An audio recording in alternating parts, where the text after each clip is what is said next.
Good morning. आज का topic है ग्रुप 14, जिनको हम कार्बन फैमिली भी बोलते हैं। तो कार्बन फैमिली स्टार्ट करने के पहले हम आइए कार्बन के कुछ प्रॉपर्टीज़ के बारे में देखते हैं। तो प्रॉपर्टीज़ ऑफ कार्बन, सबसे अच्छी प्रॉपर्टी क्या होती है? Catenation property. कैटिनेशन एक ऐसी प्रॉपर्टी होती है जिसमें कार्बन जो होता है वो 4 बॉन्ड बनाता है और उस चारों बॉन्ड के साथ अदर कार्बन जुड़ता है, जिसकी वजह से ये बिलियंस ऑफ कंपाउंड्स बना सकते हैं। जैसे कार्बन ये है, कार्बन की वैलेंसी कितनी होती है? 4।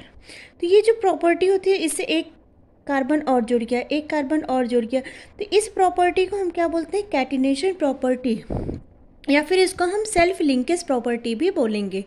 ठीक। और होता है मल्टीपल बॉन्डिंग। तो कार्बन जो होता है वो आपका कार्बन सिंगल बॉन्ड कार्बन भी बना सकता है, कार्बन डबल बॉन्ड कार्बन भी बना सकता है और कार्बन ट्रिपल बॉन्ड कार्बन भी बना सकता है। तो इस 2 प्रॉपर्टी की वजह से कार्बन के इतने ज़्यादा कंपाउंड्स डिस्कवर किए गए, जिससे हमें कार्बन को एक अलग केमिस्ट्री में स्टडी करना पड़ा, जिसको हम बोलते हैं ऑर्गेनिक केमिस्ट्री। अब आता है फॉर्म ऑफ कार्बन्स। तो कार्बन्स के 2 फॉर्म होते हैं, एक free in crystalline form. Free state में जो कार्बन होता है, अगर क्रिस्टलाइन फॉर्म में देखा जाए तो डायमंड होता है, ठीक है। और अगर एमार्फस में देखा जाए तो आपका कोल हो जाता है और ग्रेफाइट हो जाता है। कंबाइंड स्टेट में जो कार्बन होता है वो आपका प्रोटीन में प्रेजेंट होता है, कार्बोहाइड्रेट्स में प्रेजेंट होता है, फैट्स में प्रेजेंट होता है एंड अदर कॉम्प्लेक्स कंपाउंड्स में भी ये प्रेजेंट होता है। कार्बन के 2 आइसोटोप होते हैं, कार्बन 12 एंड कार्बन 13। अब कार्बन के जस्ट नीचे जो एलिमेंट आता है वो होता है सिलिकॉन। तो silicon is the second most abundant element और carbon is the 17th most abundant element by the mass. Germanium is a rarer element. Use क्या होता है? जो डायमंड होता है वो जेमस्टोन में यूज़ होता है, ज्वेलरी बनाने में यूज़ होता है। बीइंग हार्ड इन नेचर, इनको हम नाइफ बनाते हैं हार्ड सब्सटेंस को कट करने के लिए। ग्रेफाइट क्या होता है? न्यूक्लियर रिएक्टर में यूज़ होता है और गुड कंडक्टर ऑफ इलेक्ट्रिसिटी होता है। सिलिकॉन का यूज़ हम कहाँ करते हैं? Manufacture of certain alloy and electric industries. अब आइए हम पढ़ते हैं ग्रुप 14 की प्रॉपर्टीज़ के बारे में। ग्रुप 14 में जो एलिमेंट्स होती हैं उनकी जनरल जो प्रॉपर्टीज़ होती हैं, फिजिकल प्रॉपर्टीज़, उसकी स्टडी हम इस लेक्चर में करेंगे। केमिकल स्टडी की स्टडी हम अपने नेक्स्ट लेक्चर में करेंगे। तो सबसे पहले आता है इलेक्ट्रॉनिक कॉन्फ़िगरेशन। इलेक्ट्रॉनिक कॉन्फ़िगरेशन देखें तो कार्बन जो ग्रुप 13 होता है उसमें कौन कौन से एलिमेंट आते हैं? कार्बन, सिलिकॉन, जर्मेनियम, टिन और लेड। ओके। कार्बन का एटॉमिक नंबर 6 होता है, सिलिकॉन का 14, जर्मेनियम का 32, टिन का 50 और लेड का आपका होता है 82। अगर हम इसका कॉन्फ़िगरेशन देखें तो लास्ट में हम क्या देखते हैं? 2s2 2p2। यहाँ देखो थर्ड सेल में 3s2 3p2, फोर्थ सेल में 4s2 4p2, फिफ्थ सेल में 5s2 5p2 और सिक्स सेल में हमारा हो जाता है 6s2 6p2। तो हम क्या देख रहे हैं? जनरली सब में क्या आ रहा है? ns2 np। तो इसका जो जनरल कॉन्फ़िगरेशन है उसको हम क्या लिख सकते हैं?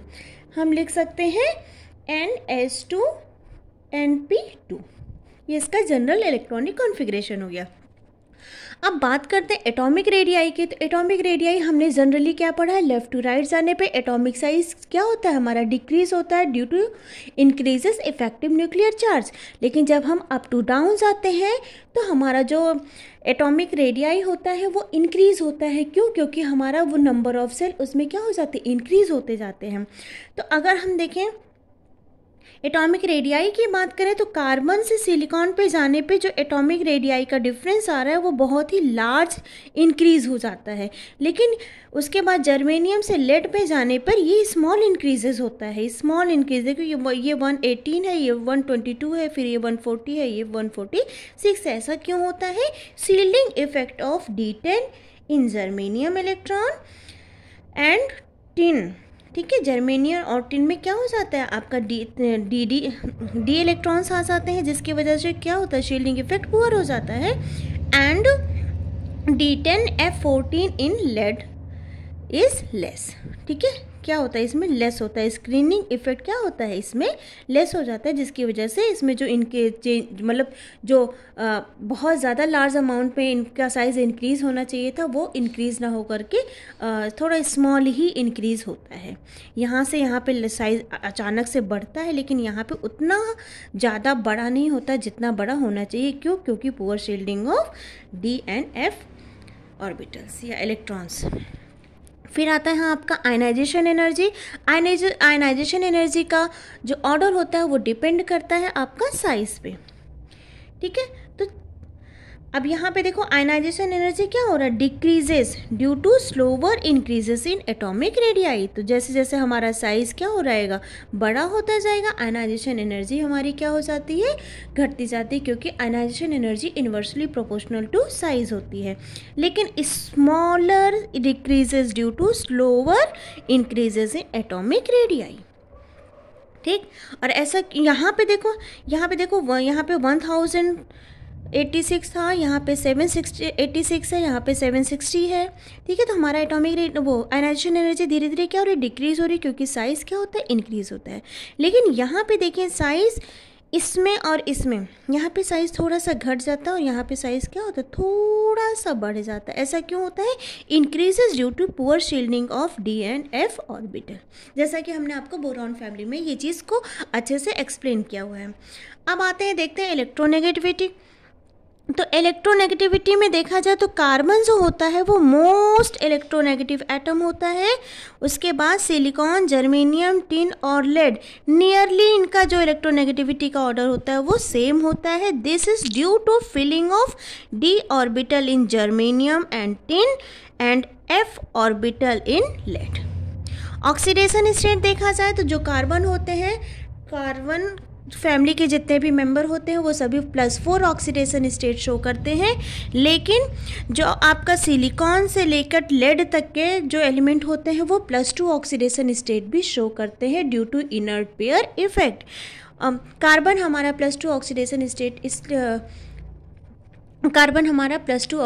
स्टेट +2 ऑक्सीडेशन स्टेट शो नहीं करता, क्योंकि यहाँ पे इनर्ट पेयर इफेक्ट नहीं पाया जाता है। इनर्ट पेयर इफेक्ट हमारा नीचे जाने पे ज़्यादा होता है। फिर आता है मेल्टिंग एंड बॉइलिंग पॉइंट। क्योंकि कार्बन जो होता है टेट्रावैलेंसी फॉर्म करता है, मल्टीपल बॉन्ड फॉर्म करता है, तो इसका जो स्ट्रक्चर होता है वो बहुत ही जाइंट स्ट्रक्चर होता है, बहुत रिजिड स्ट्रक्चर होता है। और इस रिजिडनेस के कारण इसका जो मेल्टिंग और बॉइलिंग पॉइंट होता है वो क्या होता है, वो बहुत ही ज़्यादा हाई होता है, ठीक है। अच्छा, इसमें लिखा क्या है, they have high melting and boiling point due to highly crystalline giant structure of diamond in which carbon atom are interlinked tetrahedral by rigid covalent bond. अब थोड़ा सा और एक टॉपिक बचा है वो उसको भी देख लेते हैं। आता है डेंसिटी। तो डेंसिटी क्या होता है, increases with increases in atomic number. जैसे जैसे हमारा एटॉमिक नंबर इंक्रीज होगा डेंसिटी भी क्या हो जाएगी, इंक्रीज हो जाएगी। ये मैंने डेंसिटी का ऑर्डर लिखा है, कार्बन, सिलिकॉन, जर्मेनियम, टिन और लेड। कार्बन का 3.51 ग्राम पर लीटर होता है, ऐसे ही सिलिकॉन का 2.34। तो हमारा क्या हो रहा है, डेंसिटी भी एटॉमिक नंबर के अकॉर्डिंग हमारी क्या हो रही है, इंक्रीज होती जा रही है।